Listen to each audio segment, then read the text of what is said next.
and welcome.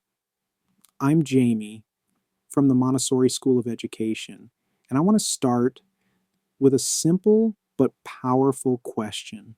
What if the way we educate children today is not just flawed, but historically unusual?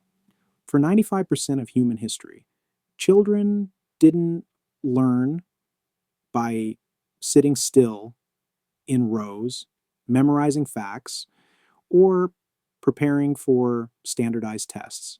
They learned through movement, through storytelling, through hands-on experience, through watching and trying and doing, right alongside the people they lived with. Education wasn't a system, it was life. And for a very long time, it worked. Children grew into capable, connected, resilient human beings, not through formal instruction, but through instinct guided participation in a living culture. Fast forward to now. Many children spend most of their waking hours indoors in classrooms built around compliance, efficiency, and control. We've designed environments that suppress movement, limit curiosity, and disconnect learning from the real world. And we wonder why children struggle. In this webinar, I want to introduce you to something I call the Ancestral Learning Model. It's a framework that reconnects us to how humans actually evolved to learn and helps us redesign childhood, not by romanticizing the past, but by remembering what still lives in us. This model is rooted in developmental neuroscience, anthropology, and thousands of years of Indigenous knowledge. It's also deeply practical. Whether you're a parent, teacher, or simply someone who cares about the future, ALM gives us a way forward, one that's not just sustainable, but soulfully human. Let's begin. The Ancestral Learning Model, or ALM, is not a new invention. It's a remembrance. ALM begins with a simple observation. For hundreds of thousands of years, children thrived without schools. They learned through curiosity, play, imitation, storytelling, and direct participation in the life of their community. Their learning wasn't separate from life, it was life. That's the foundation of ALM. It's a model that reconnects us to those deeply human ways of learning, ways that have been with us since before agriculture, before cities, before classrooms. So what does that look like in practice? ALM is built around human educative instincts, 9 instinctive behaviors that are universal, observable across cultures, and biologically embedded in us.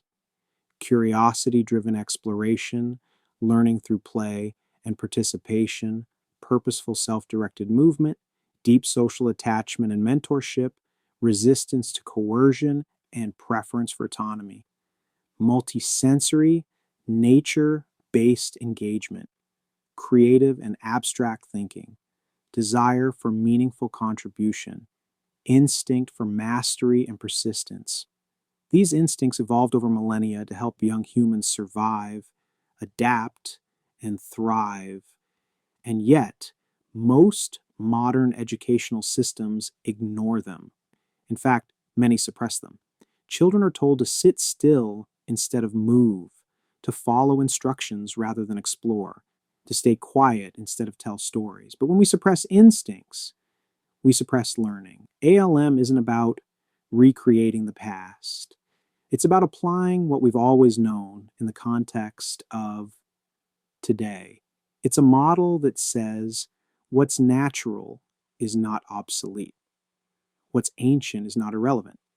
And the most powerful learning environment may not be the one we build from scratch, but the one we reclaim. This is what makes the ancestral learning model both timeless and urgent. It doesn't reject progress, but it insists that we evolve in a way that keeps childhood intact. And that brings us to the core challenge ALM is designed to solve: mismatch. Let's talk about the problem ALM is designed to solve: mismatch. Mismatch is what happens when the world changes faster than we can adapt, especially during childhood. And in this model, we can actually see how that pressure builds.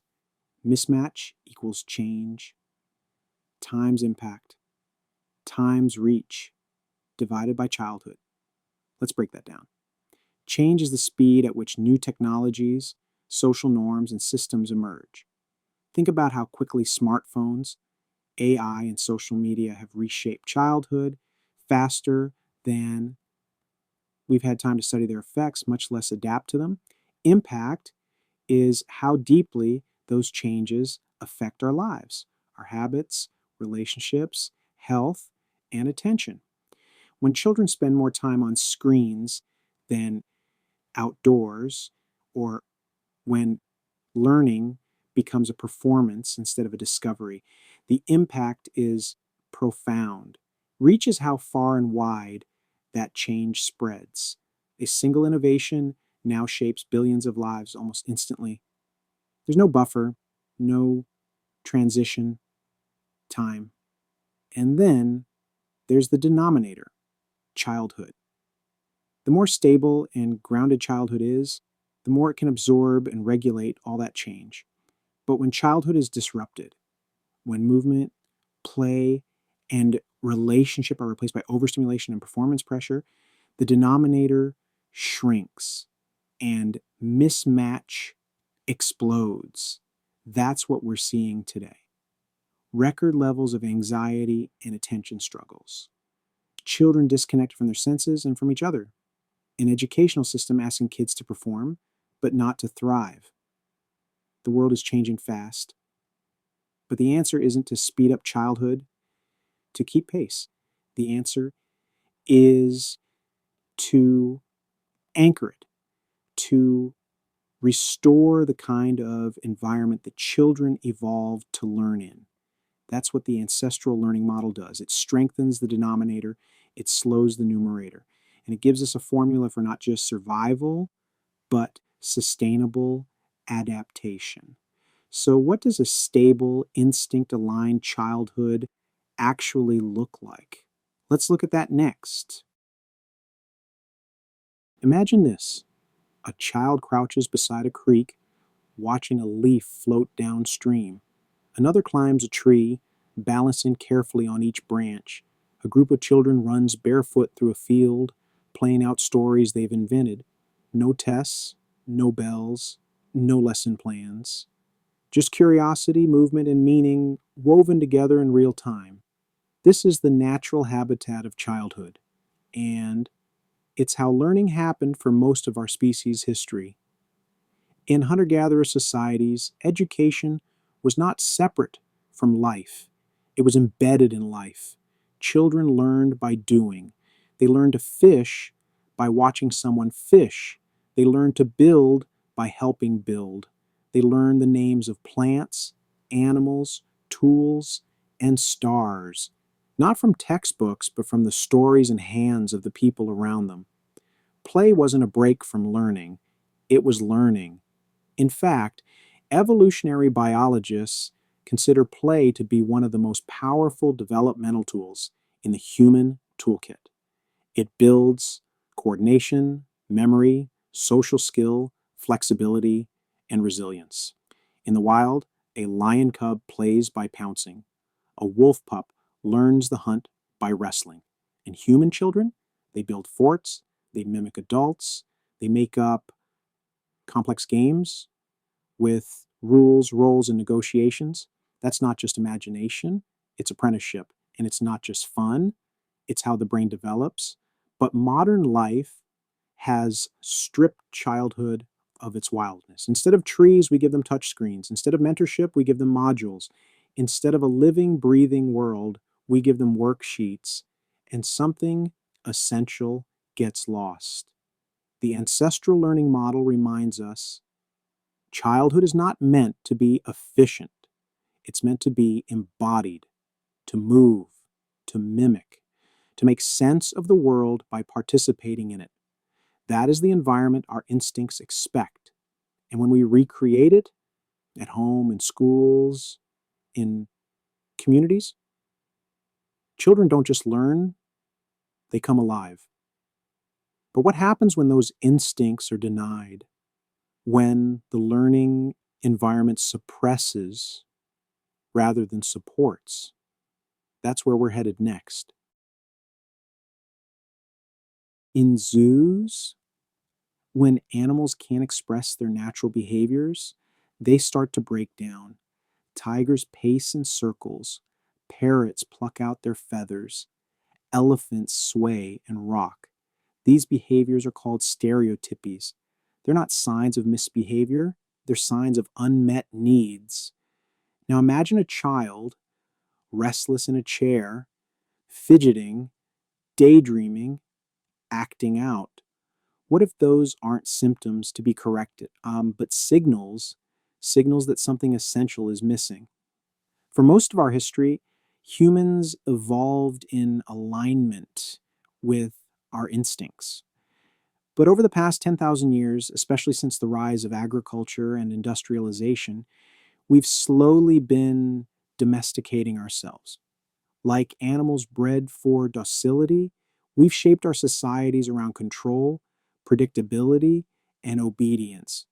We've built systems that require us to suppress movement, curiosity, risk taking, and emotion, not because they're bad, but because they're inconvenient. And children feel this most acutely. We tell them to sit when their bodies want to move, to be quiet when their minds want to ask, to comply when their spirits want to explore. The result? Anxiety, disconnection, a loss of inner motivation, and often we respond to these symptoms with even more control, more testing, more structure, more behavior charts. But it's not working because the problem isn't the child, the problem is the environment. What we're seeing isn't disobedience, it's deprivation. And the cost is profound, not just in learning outcomes, but in mental health, identity development, and the child's sense of belonging in the world. But there's another way. What if, instead of suppressing these instincts, we guided them? That's what the ancestral learning model makes possible.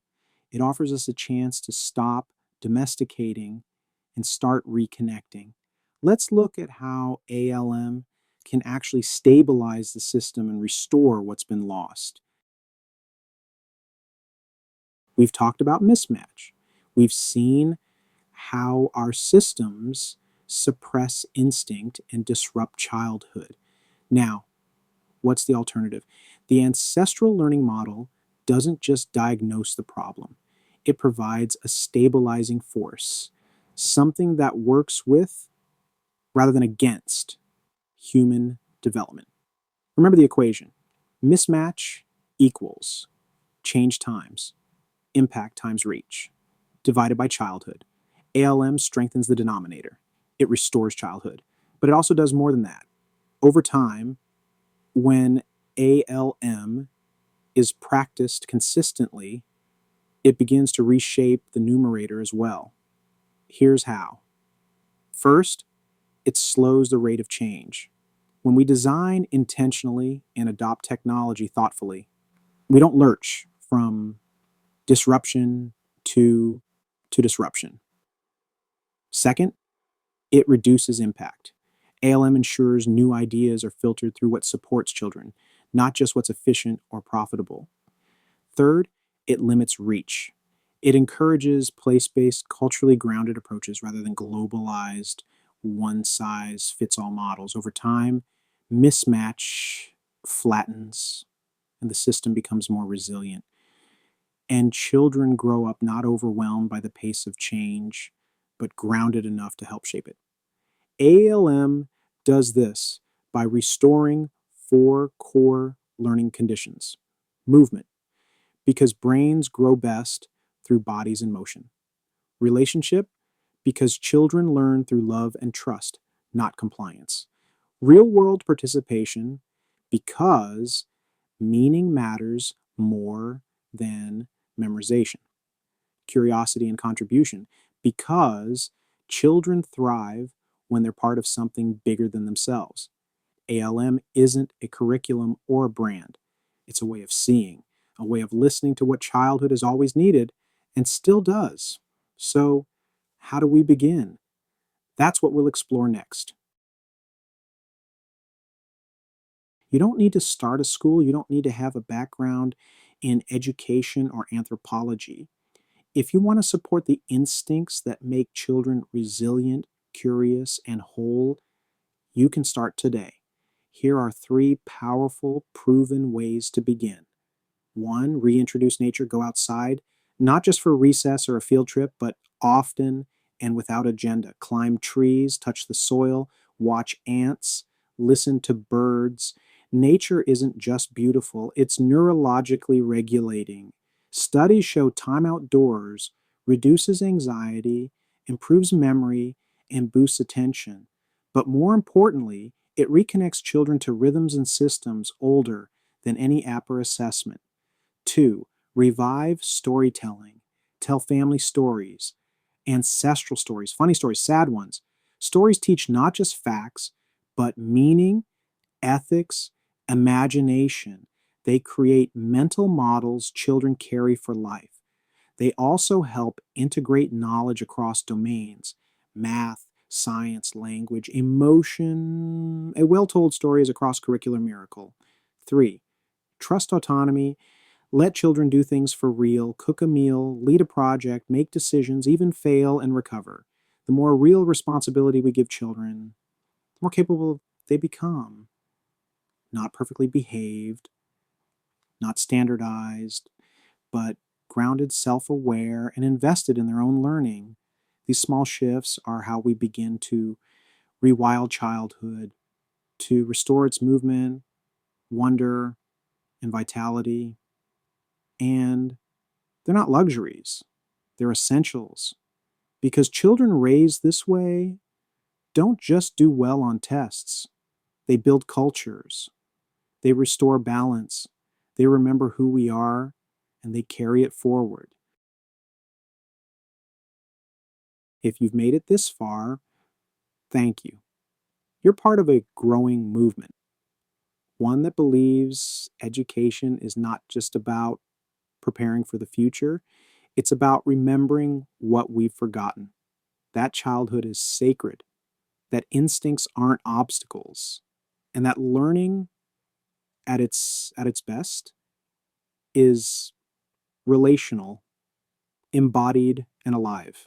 The ancestral learning model is not just an educational idea, it's a cultural recalibration. It asks us to slow down, to return, to reconnect with what children have always needed and what the world needs now. This work isn't just for parents or teachers, it's for anyone who wants to be a better ancestor. So, what now? Here's how you can continue this journey. Read the Ancestral Learning Model, available now in print and digital.